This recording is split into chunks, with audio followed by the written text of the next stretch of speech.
Good morning, ladies and gentlemen. We are getting started. Running a little bit late this morning. Time actually got away from me a little bit, so I apologize about that. But we'll get started here in about 2 minutes. I'm going to pull up the stream on my end so I can kind of see where you guys are at. We're going to be talking about why the Bitcoin price is dropping. We're going to look at some of the reasons why it could be dropping. We're also going to be talking about an options trading strategy that I use that can earn about $1,000 a month if you have around $20,000 to $25,000 in the portfolio. Options portfolio should be able to earn about, it comes out to about 4% a month conservatively.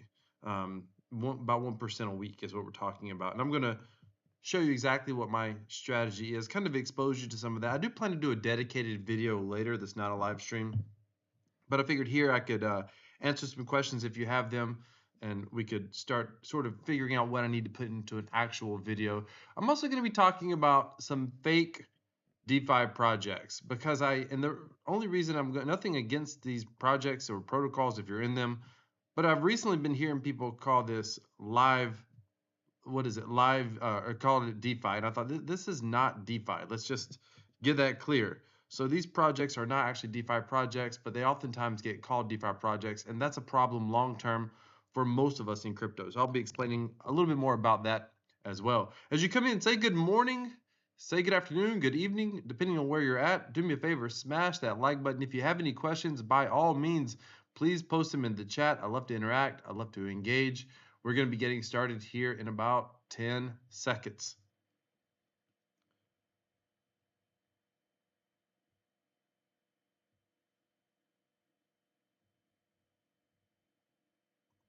All right, here we go. By the way, market today is down in the past hour 1%. 24 hours is down about 6%. Ethereum's down 7%. Almost 8%. This is incredible. This is going to actually give me some good things to be able to show you when we start talking about options trading, because anytime the market's down in 24 hours by around 4 or 5%, you got to be paying attention to your options positions. I'll be showing you that a little bit later. By the way, the good thing about options trading is you can trade it in a decentralized way with Lyra Finance. The other great thing about options trading is you can make money in an up market, a down market, and a sideways market. The only time you can't make market is if you see the only time that you can't make money in a market, if you start seeing consecutive days at like 5% in one direction, that's very, very challenging. I'm not going to say you can't make money, but it's very challenging. The good news is that doesn't happen very often, and if it does, you can usually make your money back pretty quickly when it comes to options trading. The only time that you can't make money. By the way, if you didn't see my video yesterday talking about my options portfolio, my passive income portfolio, go check that video out. I'm not going to say you can't make money, but it's very challenging yesterday. So go ahead and check that video out. I got a link in the description. And if it does, you can usually make your money back pretty quickly when it comes to options trading. Okay. Let's go ahead and talk about why is the market down so much today. Now, typically what happens when the market is down, what people do is it's confirmation bias. They start looking at what happened that's negative that people could be reacting to. The reality is, and that's something important for you to know as a crypto investor, everybody's guessing on why the market might have went down. Nobody knows for certain. And there's two news stories here that take a different sort of look at why the market's going down.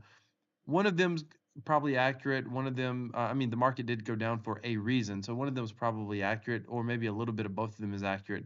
But right here, they're talking about why is the market down? The crypto market fell 5% within like a 30-minute period. There's a bit of a flash crash. And they're essentially saying that the manufacturing data came back and it was actually good. The market expected it to be bad, the U.S. manufacturing data. And that's why crypto slips. Typically oftentimes when there is data that shows that the economy is going to do well and there's not going to be a lot of inflation, that sort of thing, the crypto markets can react negative to that. Now, just as sure as I said that to you, there are plenty of you that know that currently the crypto market is very much correlated with the overall stock market still. So that's why I say oftentimes people are looking in the rearview mirror trying to figure out why the market reacted the way that it did. when I read this, I was a little bit skeptical. I don't know if this is the main reason that we had the crash. I think it actually had something to do with possibly a little bit of manipulation in the markets, and we see this oftentimes with some of these exchanges.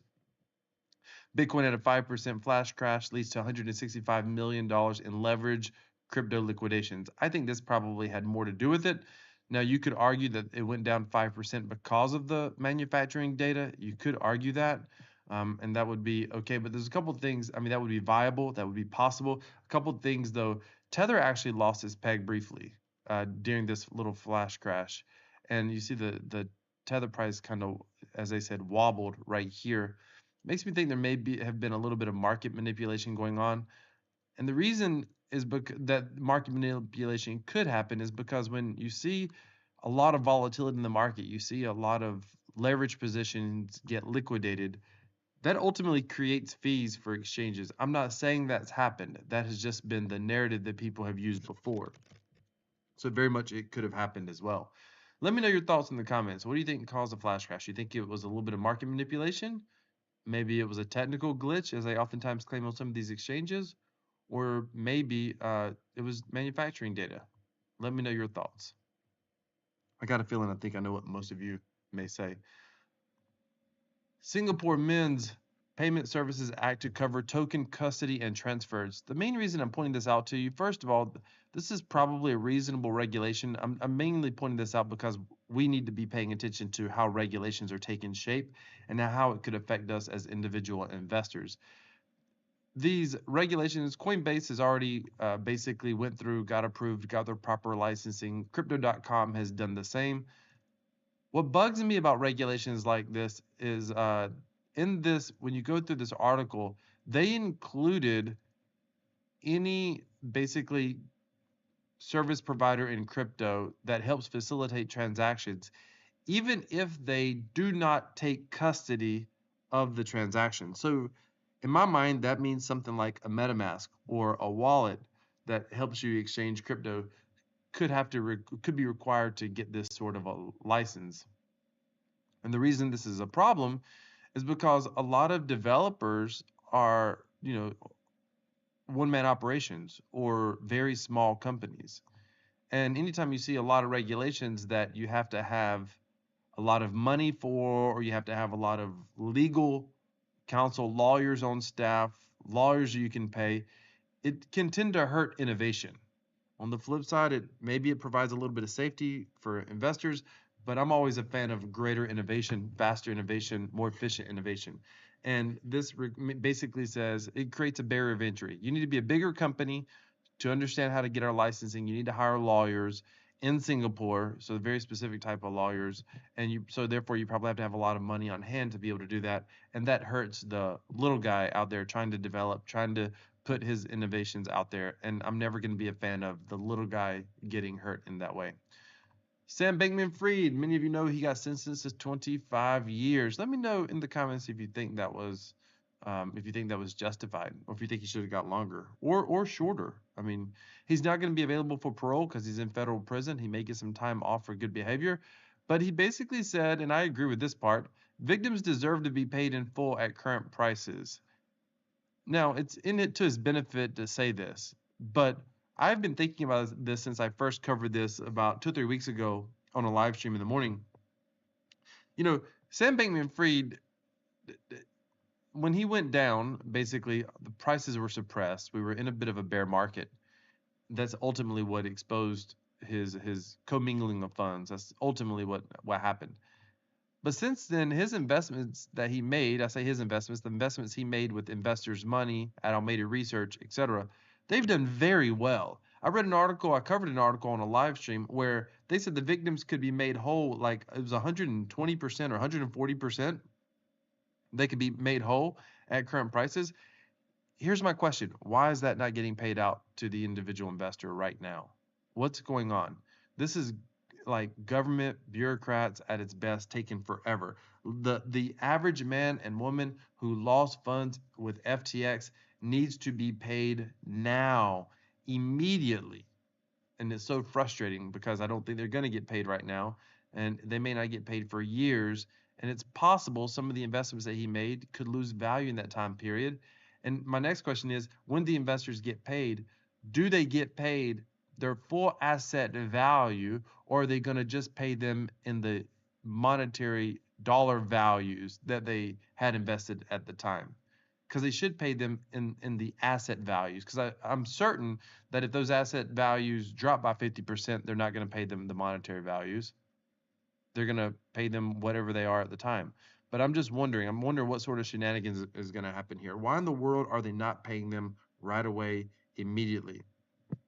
JT, I see he left a comment. He said, I thought they had a ton of Solana. They can sell it and repay everyone. Yes, exactly right. Absolutely agree. But why aren't they? That's what's so freaking frustrating. Ladies and gentlemen, I'm here to tell you, at the end of the day, I believe that governments, by and large, look out for themselves first. They want to keep their job. The second thing they do is they look out for their donors, the people who are paying them money. It's why FTX got away with what it got away with for so long. Sam Bankman-Fried was making hefty donations to politicians.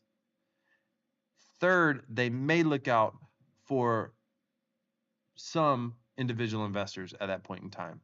But if they're not going to look out, the investor comes last. They're going to look out for themselves, their own pockets first. They're going to look out for their donors second. They're going to look out for the average everyday investor third. That's why you'll always hear me advocate for less regulation and smaller government, even though I know that there are risks in the markets. I would much rather people learn how to navigate the risk and be aware of the risk, because at the end of the day, there's far more opportunity for the average investor. The more regulations get put in place, the more the market gets locked out from the average investor. All right, let's keep going. Inflation alarm bells going off, pushing strong Bitcoin adoption as Americans anticipate more money printing.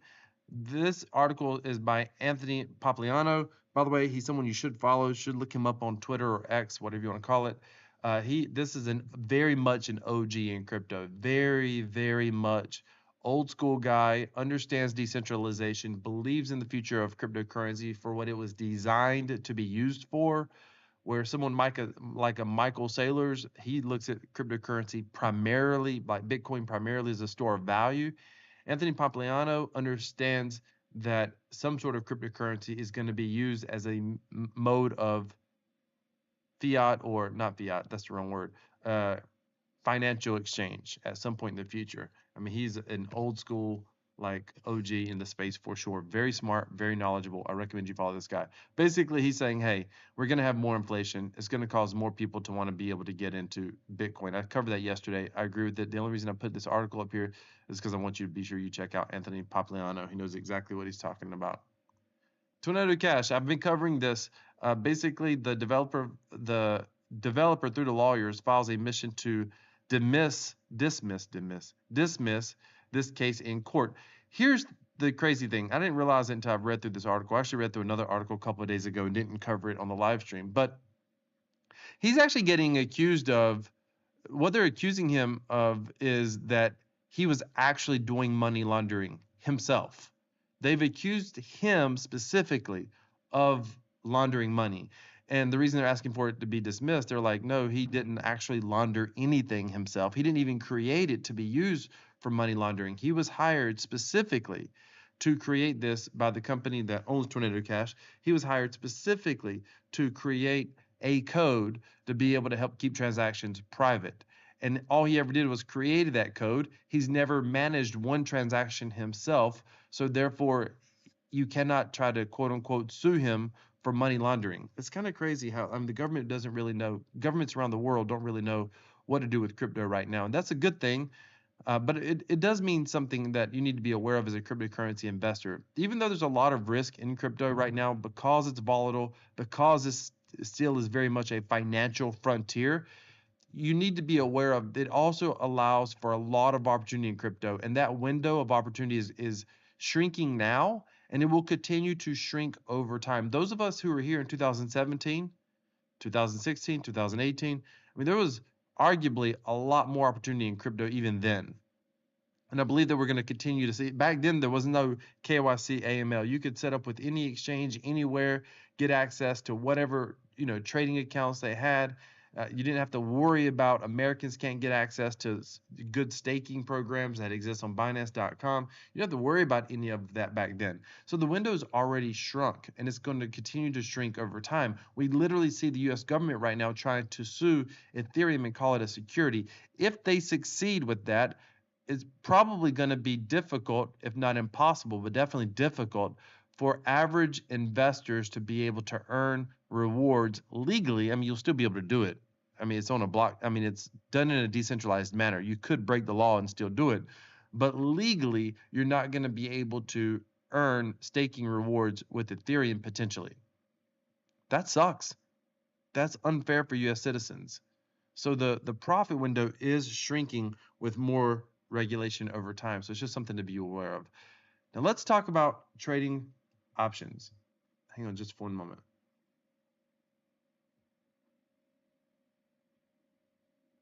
All right. By the way, as you come in, do me a favor, smash that like button. If you have a question or comment, then also leave it in the chat. I'd love to be able to respond. Love to interact with you. All right, let's come over here and talk about options trading for just a moment. Options trading is something that this video is not going to be. I'm going to do a video either probably in a couple of days before the end of the week, specifically on trading options with Lyra. Lyra is more decentralized. It's not a full decentralized exchange, but it's not centralized either. Things are done within a blockchain wallet, within a private wallet, on a private blockchain. But let's a couple things to look at here with Lyra. And I talked about Lyra in this video here. And it was the only project that I lost money on last month, but that's because we had extreme volatility. Out of 12 months, I'll probably lose money twice on Lyra. But I'm going to show you how to make money on Lyra. And I'm going to just kind of walk you through it, talk it through. If you have questions, by all means, please post your questions in the chat. John Murphy, good morning. Good morning, sir. So, and I'm going to just sort of talk through kind of my strategy with Lyra. I don't expect you to fully understand it. I will ask questions. If you're brand new to options in general, this is going to all be great to you. But the way you learn options is you just kind of get exposed to it over and over, and you kind of start to wrap your brain around it. So just a couple of things that I'll show you right now with options. When I say that you can make $1,000 a month with trading options, what I'm saying is that it's reasonable to be able to earn about 1% per week with options on most weeks and most months. And the reason that's possible is because, and I'm talking about using the strategy that I'm using, and I'm essentially selling options. I'm not buying calls. I'm not doing anything. I'm selling options. So for example, let me just show you here. Let's say next week, April 12th, what we're doing is we're selling, when we sell options, they always have an expiry date or expiration date. So April 12th, and you can see a lot of these prices are blank because the market's moving so much. They'll fill in here in a moment. But you can see April 12th, if you come over here, and let's just say that I'm going to sell a put. The market's going down. I typically sell in the direction of the market. So when I sell a put, I want price to go back up. But I'm selling the put away from this price. So watch, for example, I could come in here. Basically, we got a week. Typically on Friday or Saturdays when I sell options, the weekly options, and I'll go out to say, in this case, April 12th. What you could do is you could sell a put below the market price. So I could say, okay, I want to sell this put here at $2,800. If I was to sell this, it's going to take up part of my buying power. It's going to tell me that I have $500 here in buying power. It's going to tell me that I need about $400 and something to be able to sell this put.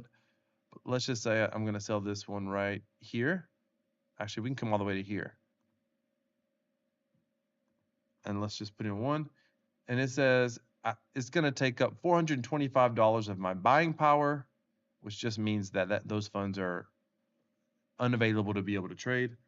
But it's going to add, in this case, $12. I'm going to receive $12 that's going to get added to my collateral. So if I did this right now, this $9,732 would go up by $12, essentially.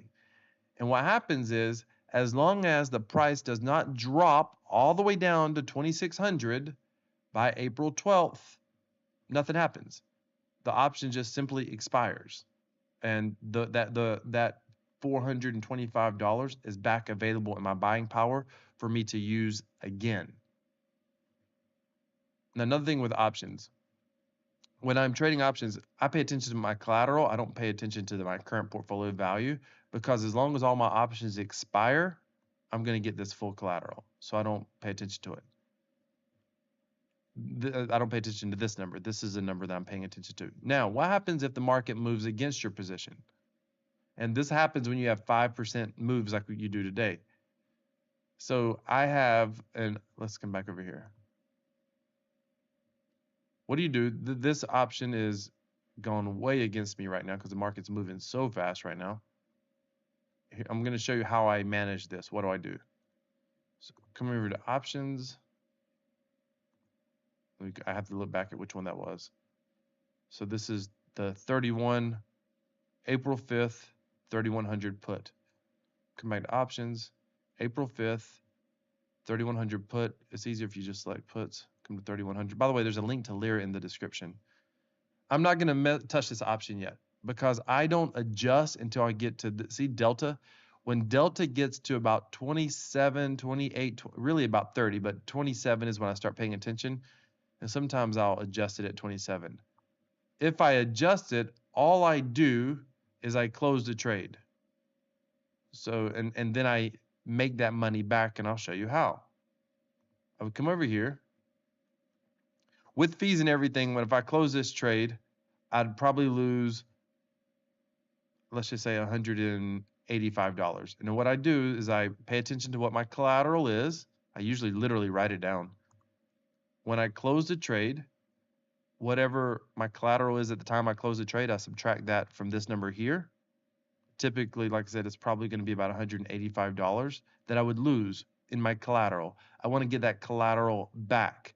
So the way that I would do it is I would sell more options in the future. Now, when I have to sell in the future, what I'll do is I will sell on both sides of the price, and I will roll out further months. In other words, I'm going to find a way to get that $185 back. I have $2,000 to play with to get it back. So what I could do, and I'll actually show this on camera at some point in the future. What I would do is I would come out here to probably April 19th. I have $2,000 to get back. We're down to 3,200.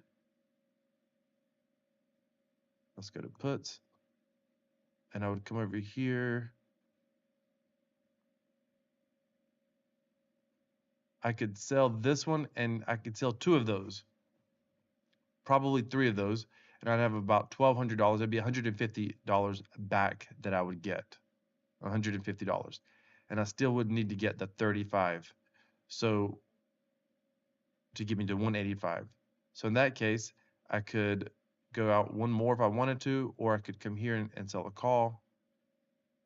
And I can sell a call. Again, I'm paying attention to Delta. Delta is roughly the probability of success. And I like to stay around that 10% as much as I can. But if I have to pull in some premium to adjust a trade, they say you're rolling a trade when you do that. You roll it out further. You move the strike further out to give yourself time for the trade to work. And I like to do what they call, I don't want to get complicated with the terms, but it's like an iron condor essentially. I like to sell on each side of the price. That way, if the price moves in one direction, I'm going to be okay. The other one, I can adjust again if I need to. If the price stays within the middle of that range, both options will expire and I'll make all the money. I don't lose money often in options. And if I lose money, I don't lose a lot of money. That's why I like it. And I'm in control. Like I don't have to worry about what anybody else is doing. But let's just say that I sold that one option and I made $150 because it was $49. So I sell 3 of those. At that point, I'd probably have 3 options would take me about $1,300 of my hypothetical $2,000 in buying power that I would have. And I would come over here and I could sell this one if I wanted to. That's a little bit closer in than I would want to be, but I would probably do it just to get back to my, I like to get back to break even or make a little bit of money when I have to adjust a trade. I try not to adjust trades, so you don't, the key is don't get greedy with your trades. So for example, it's very easy when you're placing a trade. Let's just say I'm placing a trade for next week on the 12th. It is very, very easy to be like, okay, I want to sell a put. By the way, this just shows the full options chain, but it's easier when you separate out the puts or calls. I want to sell a put. I can sell this one. It's going to top $400 of my capital, but I'm going to make $27 on $400. Wow, that's incredible. And the odds of it succeeding, well, I mean, it's not likely. It's only, 12% chance of it not working. Yes, but you can come here, take a 6%. You're still going to make 3% when you sell that option. By the way, right now, these are called options premiums. Because the market is so volatile, they're quite high. Normally, to sell this option would be about 1% or less, $3 or $4. But right now, with the volatility, you can see a bit of a spike in the premiums we can get. So it's very easy to be like, oh, 12% of success, that's probably not going to happen. I'll go ahead and sell this option. But the name of the game in investing is don't lose money. The name of the game in options is try not to put yourself in a position where you have to adjust your trades, because that hurts your profitability long term much more than trying to squeeze out some extra returns. If I can make 1% on a weekly options, and when the market is really stagnant and we're not getting a lot of volatility, it can be a little bit tough to make 1%, but most of the time I can do over 1% per week on my trades. If you have any questions, by all means, put them down in the comments. If you want to check out Lyra, you can go down in the description. There's a link. It is an affiliate link. I don't know exactly how it works. It doesn't hurt you in any way. It doesn't cost you anything. Let me come back and check the market is moving so much. Let me see if I need to options. I'm going to be paying attention to this. In fact, what I typically do in this case is whichever option I'm watching, I just pull it up and I kind of leave it on a tab on my computer, especially when we're talking about getting around 25. I try to sell very close to those. This is the delta at about 25. I pay attention, but I try very hard to get deltas that are like 0.12 or less. Like that's what I work really hard to do. And another thing that's important to understand, it gets confusing when you talk about delta. There's something called theta. The reason options are priced the way they are, it has to do with volatility, and it has to do with how far you have until the price expires.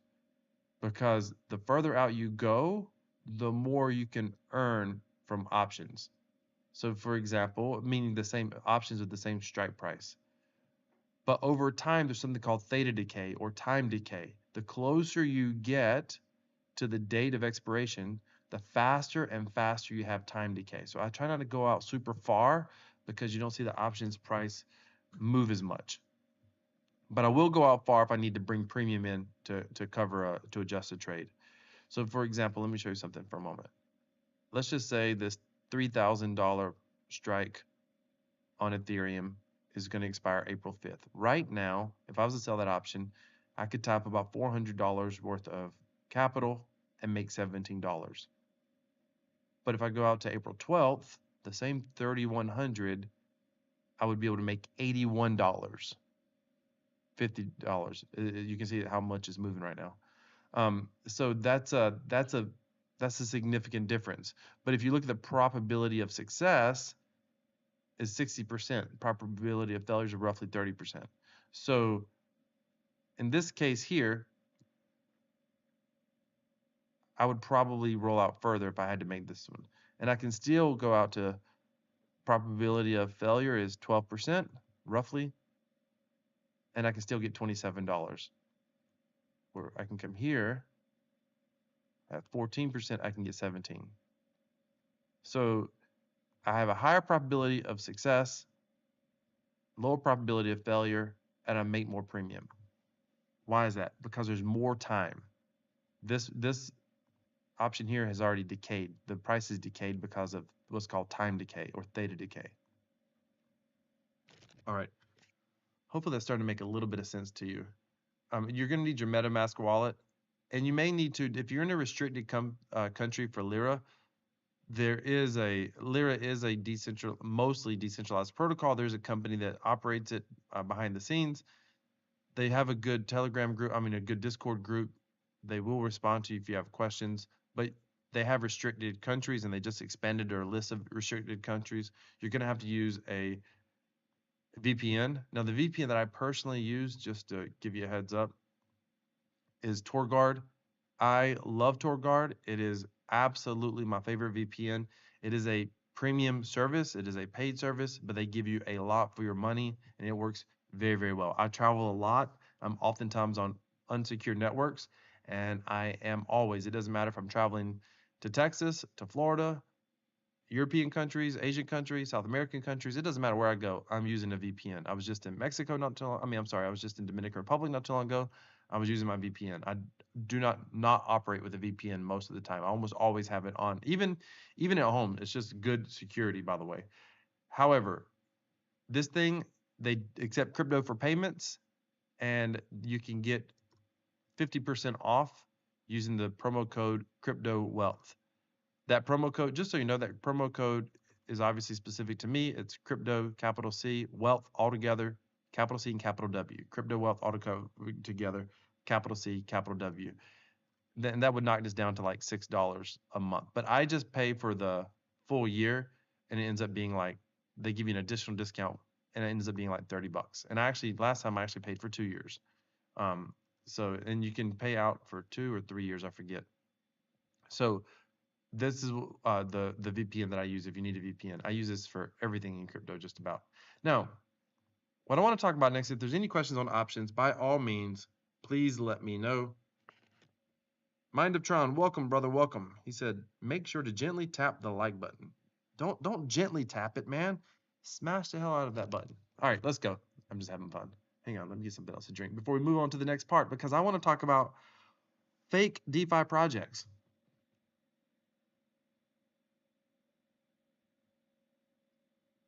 All right, well, let's get a couple things clear.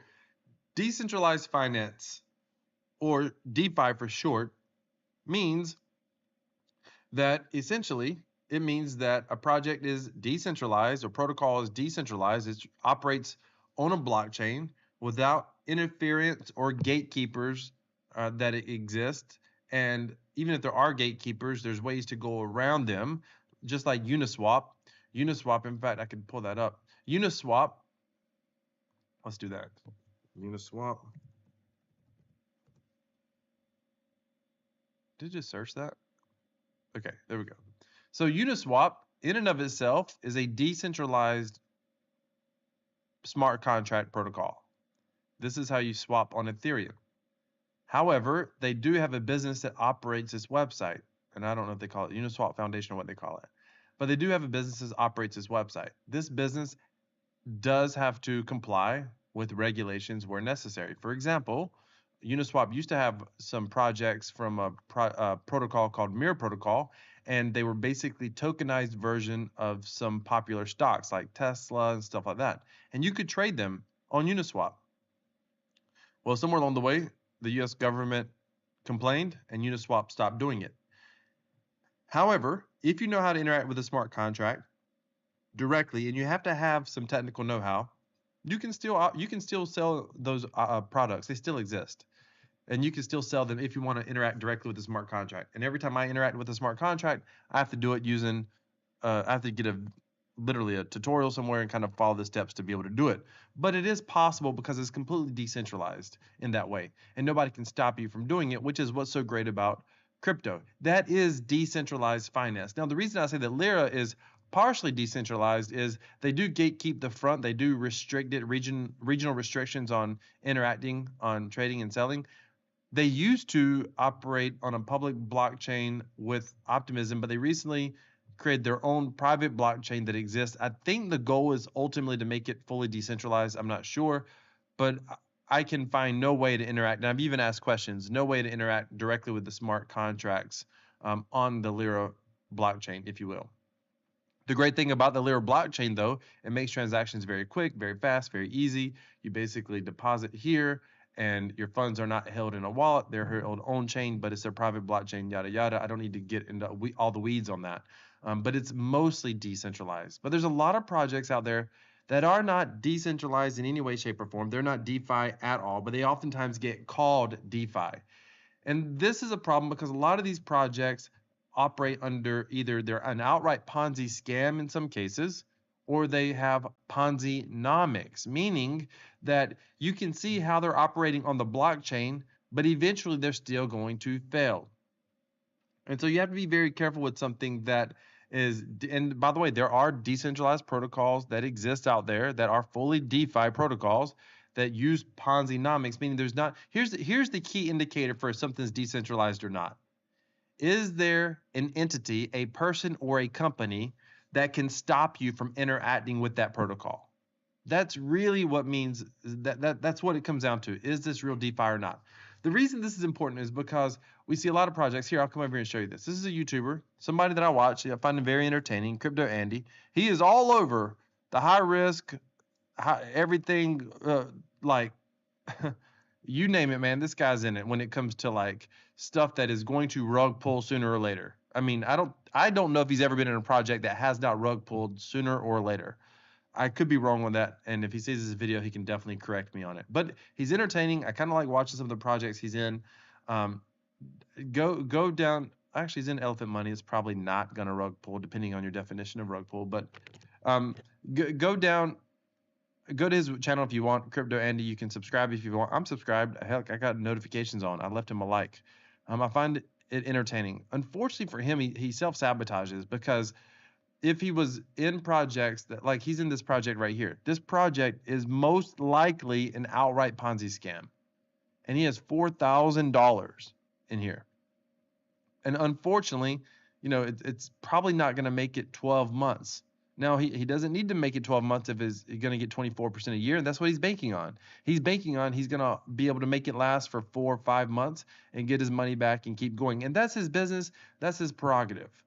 I don't have any problem with what he chooses to do with his money at all. No judgment at all. I don't really care. It's not what I'm choosing to do. I have been in Elephant Money, but and Warbots is probably not a Ponzi scheme, just so you know. I looked at Monstro Farms. I think it's probably a Ponzi scheme, or at least Ponzi-nomics.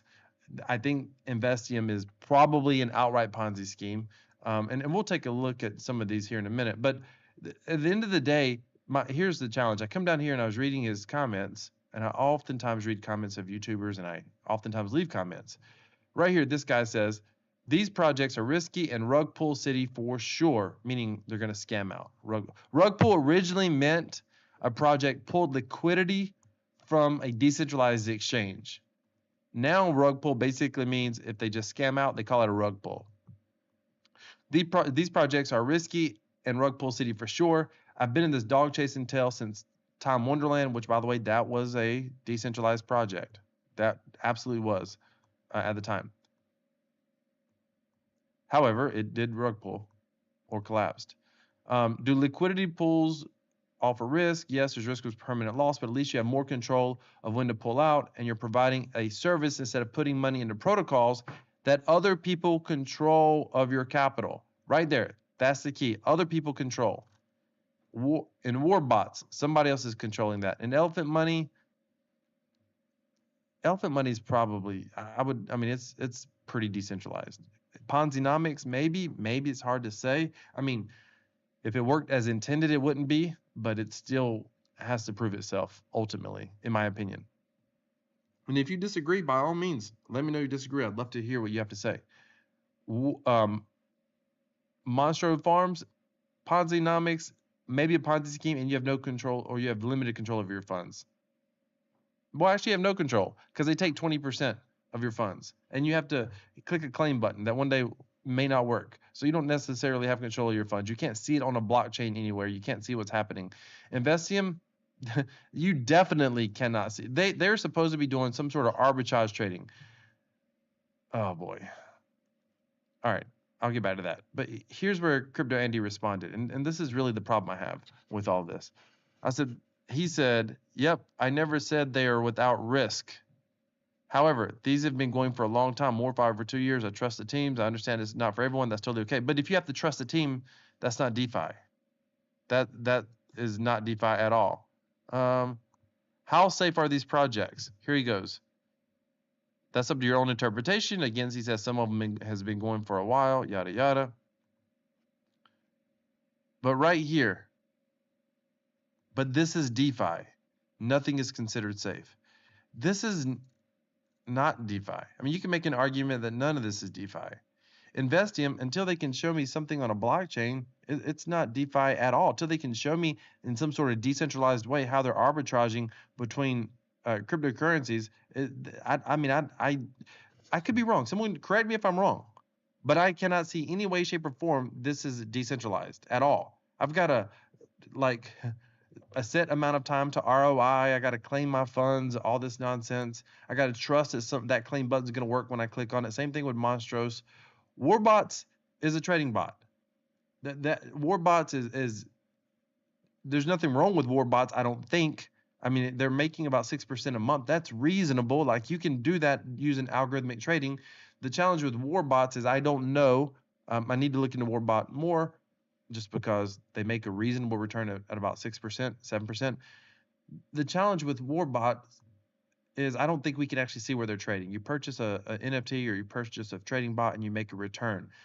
At one point in time, I knew that you could see their trades. This has been a second evolution, if you will, of the protocol. At one point in time, you could see trades, and I don't know if you can now or not. They used to have a Telegram trading bot, and you can definitely see, or Warbots was a reiteration of the Telegram trading bot, but you could definitely see trades back then. That makes sense. My only complaint with Warbot is that it's just not decentralized. There's no such. It's not. It's like saying BingX is decentralized. Many of you know that I copy trade on BingX. At least with BingX, I can see my traders' past performance. I can see if you saw my video yesterday, this $2,680 came from BingX. That came from BingX. I can actually see what's happening on BingX. I don't have to guess. If my traders lose money, I can see why. I can look at their past results up to 6 months. I can literally follow every single trade they make. I can see what trades they're in real time.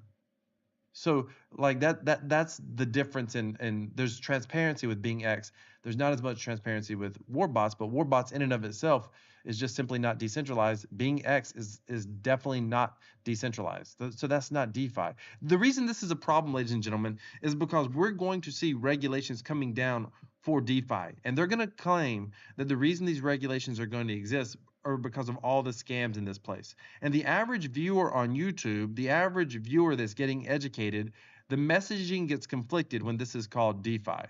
And the reason it's called DeFi is because a lot of these scammy projects, I don't want to say Warbots is scammy because I don't think it is. This one might be, this Investium or whatever. A lot of these scammy projects, let me see if I can get over here to, that was just his link I clicked on. I want to see if they claim Investium Capital. I want to see their actual website. Because I'd love to be wrong about these guys.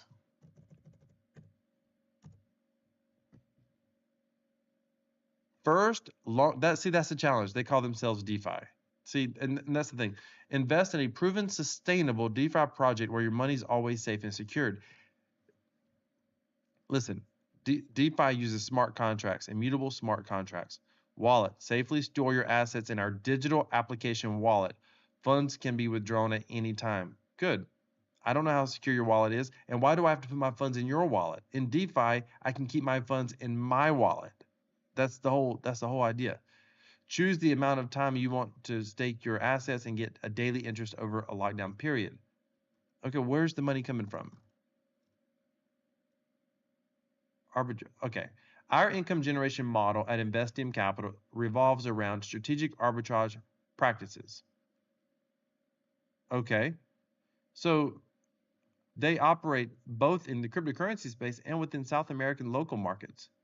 We leverage variances in bank rates and exploit discrepancies in credit card usage, especially in countries experiencing high inflations. Okay, the question is how? And why do you have to take my cryptocurrency? I mean, can you imagine so they, it's funny because they sort of get in the murky water on how they're making their funds. They're making funds with arbitrage, but don't worry, it's not just in crypto. Because if they said it was just in crypto, I'm like, show me proof. Show me the trades you're making. Show me real time, or show me moments after you close the trades where you're arbitraging. Show me that. That should be relatively easy to show. Oh, but then again, they're doing it offline as well. They're doing it in the the South American markets. They're using discrepancies in credit card usage. What does that even mean? What? Show me one person, one entity anywhere that's doing that with any success. In fact, show me anyone who's making 292% APY using any form of arbitrage anywhere in the world. Listen, people who are investing in this understand what it is. They understand it's going to collapse at some point. This is why, he only has, what is it, $6,000 in here? He only has $4,000. He understands it's going to collapse at some point. It's absolutely going to collapse. What's crazy about this is he's taken the risk, and by the way, there's a lesson to learn here. He's putting in 4,000. It's his biggest amount he has invested to earn 24%. But is he really earning 24%? Because he's not going to withdraw this money. He's going to leave it in there. It's going to take him just over 4 months to get his money back. In his 5th month, if it lasts that long, he's going to make 24% profit. Profit at that point. And arguably he could still withdraw until he can't.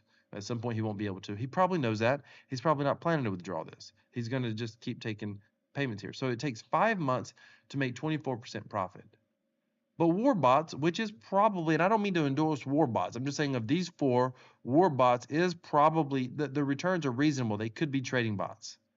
Or he could go set up his own algorithmic trading bot and make 6%. He could go sell options and make 4 to 6% a month, which I just showed you. He could, and he knows about Lyra. He's covered Lyra on his channel before, Lyra. But let's just say Warbots, assuming they're actually trading algorithmic trading bots, 6% a month.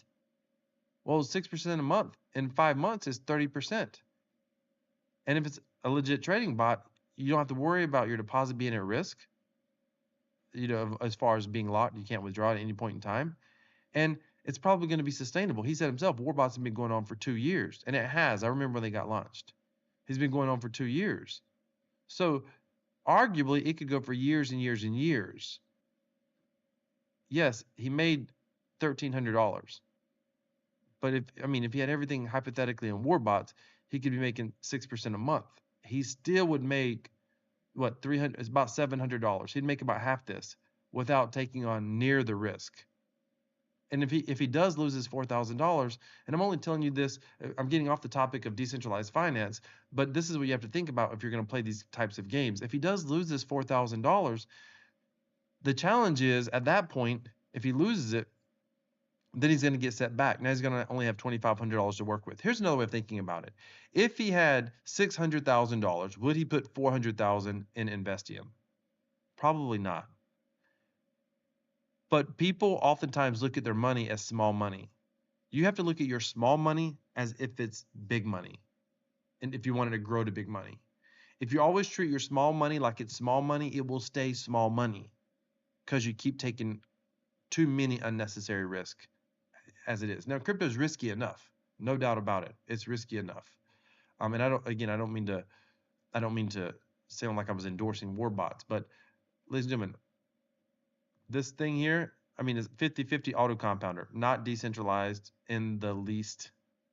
Play these games if you want to play these games, but it's not decentralized finance. The government's going to come out. They're going to say, oh, DeFi is a scam, and they're going to store all these things all these projects that call themselves DeFi. I've covered news stories on this channel, news articles where they've called non-decentralized projects DeFi, and it rug pulled, and it wasn't even DeFi. I think we have to somewhat protect that term, decentralized finance. Personally, that's what I think. I think this is an outright Ponzi scam. That's just wild. Be careful, ladies and gentlemen. By the way, if that's what you want to do, go for it. Follow Crypto Andy, subscribe to his channel, click on his links, get the referral commissions, do whatever. That's on you. This is not financial advice. I'm not telling you what to do, what not to do. I'm very biased. I want people to be as safe as we possibly can be. And it's all about risk reward, understanding your risk profile where you're at. But the only bone I got is this isn't decentralized finance. That's my main. All right. Before we wrap up, I'll sit back, see if there's any questions, any comments before we're done. Before you leave, do me a favor, smash that like button. And if you didn't see my video yesterday, 3 crypto passive income strategies that earned me $2,900 last month. And I didn't include everything in here. I actually have probably 6 or 7 crypto passive income strategies. And I should cover all of them. I'll be covering them in a future video. So go check that out. And by the way, I did this with, I think, less than $24,000. So it was like 11-12% return, something like that. It's a pretty nice return. All right. But that video is already on the channel, and it's only 13 minutes.